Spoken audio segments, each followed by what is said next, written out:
Perkenalkan, nama saya Farin Farina dan teman saya Asni Asmiati. Di sini kami akan menjelaskan materi tentang minyak bumi. Untuk mengetahui lebih jelas tentang materi minyak bumi, mari simak video berikut ini. Selamat menyaksikan. Sebelum kita masuk ke materi yang lebih dalam, di sini saya akan menjelaskan apa itu minyak bumi. Jadi teman-teman, minyak bumi adalah hasil proses alami hidrokarbon yang berada dalam kondisi tekanan dan temperatur atmosfer berupa fase cair atau padat. Contohnya itu pada aspal, air mineral, batu bara, dan endapan hidrokarbon lainnya yang berbentuk padat. Kita langsung saja ke poin A, pembentukan minyak bumi. Pembentukan minyak bumi ini dimulai ketika jasad-jasad organisme yang telah mati terkubur di dalam tanah. Ketika jasad-jasad organisme tersebut terkubur di dalam tanah, maka jasad-jasad tersebut mengalami tekanan. Adanya pengaruh temperatur dan dalam jangka waktu yang sangat panjang, perlahan mengubah jasad-jasad organisme tersebut menjadi bahan bakar fosil yang dapat kita gunakan. Hasil akhir dari bahan bakar fosil ini itu bergantung pada jenis organisme, suhu, waktu, dan tekanan yang dialaminya. Mikroorganisme plankton itu ternyata dapat menghasilkan gas alam. Tetapi plankton ini dapat menghasilkan gas alam ketika dia mengalami tekanan dalam suhu yang tinggi. Sedangkan batu bara itu berasal dari tumbuh-tumbuhan yang telah terkubur. Ketiga senyawa bahan bakar fosil ini itu mengandung senyawa hidrokarbon. B. Komponen minyak bumi. Minyak bumi merupakan campuran dari berbagai senyawa. Penyusun utama atau komponen utama dari minyak bumi adalah hidrokarbon, terutama alkana, silkoalkana, dan senyawa aromatis. Unsur karbon sendiri bisa mencapai 82-87%. Komponen berikutnya diikuti oleh hidrogen dengan persentase 11-15%. Sedangkan kandungan oksigen, nitrogen, dan sulfur dalam jumlah kecil. Ketiga komponen terakhir jarang melebihi masing-masing 1,5%. Selain itu, terdapat pula kandungan logam dalam minyak bumi. Namun, tidak lebih dari 0,1%, komponen tersebut tidak selalu tetap. Oleh karena itu, hasil yang disajikan di atas berupa rentan. Hal ini dikarenakan proses fisik dan pembentukan minyak bumi berbeda-beda. Minyak bumi yang dihasilkan pun berbeda-beda dari segi warna, kepekaan, kekentalan, dan kekuatan baunya. Yang berikutnya C, pengelolaan minyak bumi. Pengelolaan minyak bumi dilakukan pada kilang minyak melalui 2 tahap. Yang pertama, pengelolaan tahap pertama. Pengelolaan tahap pertama dilakukan dengan distilasi bertingkat, yaitu distilasi berulang-ulang sehingga mendapatkan berbagai macam jenis hasil berdasarkan titik didihnya. Hasil proses tersebut adalah yang pertama fraksi pertama, yaitu menghasilkan gas yang pada akhirnya dicairkan lalu dikenal dengan nama LPG. LPG ini dapat digunakan sebagai bahan bakar kompor gas. Yang kedua, fraksi kedua yang disebut juga sebagai nafta atau gas bumi. Nafta tidak dapat langsung digunakan, tetapi diolah lebih lanjut lagi untuk menjadi bensin.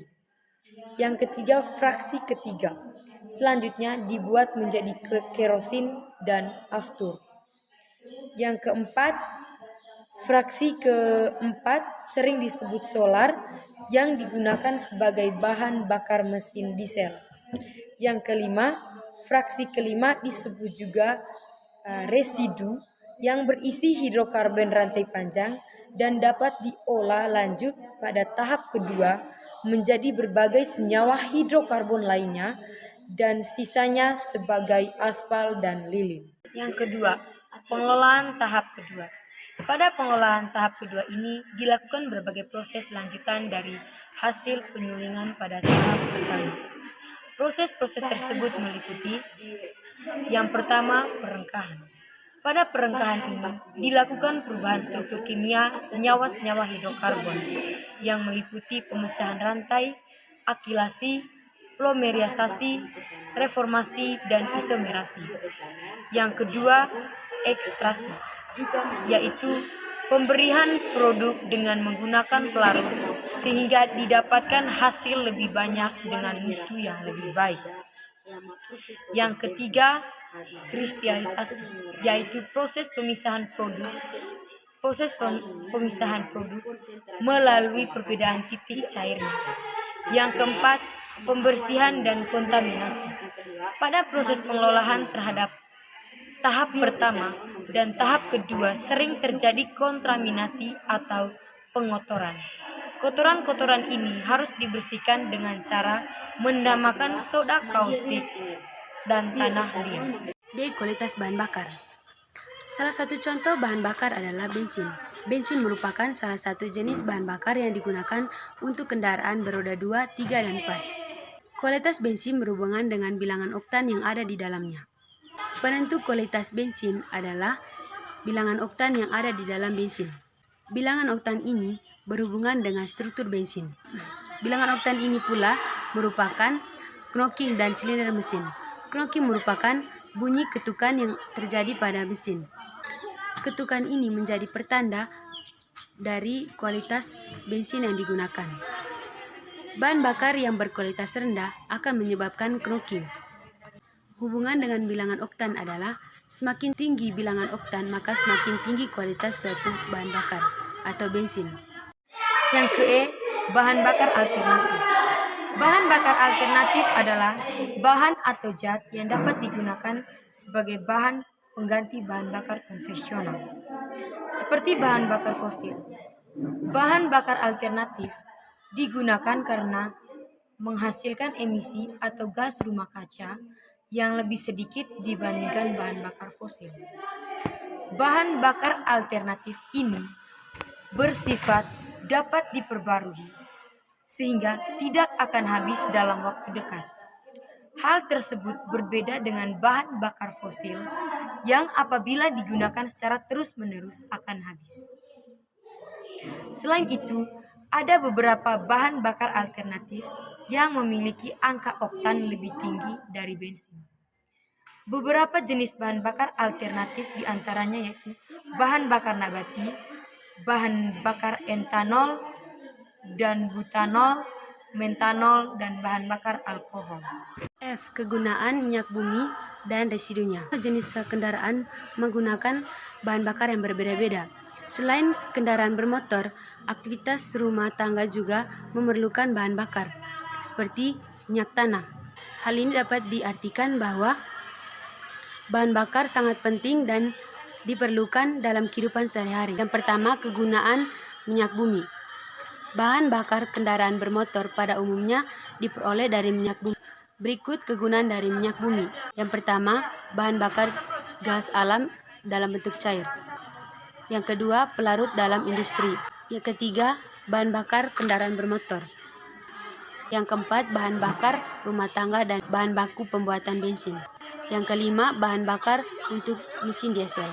Yang keenam, minyak pelumas. Dan yang terakhir, bahan pembuatan sabun dan deterjen.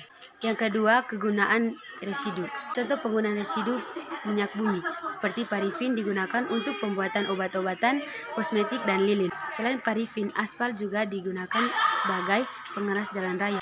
Residu minyak bumi juga dapat digunakan sebagai bahan dasar industri petrokimia. Yang terakhir, G. Dampak pembakaran bahan bakar.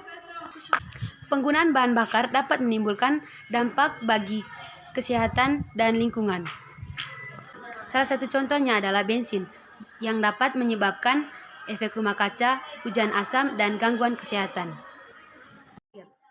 Itu saja materi minyak bumi yang telah kami jelaskan. Semoga bermanfaat dan sampai jumpa.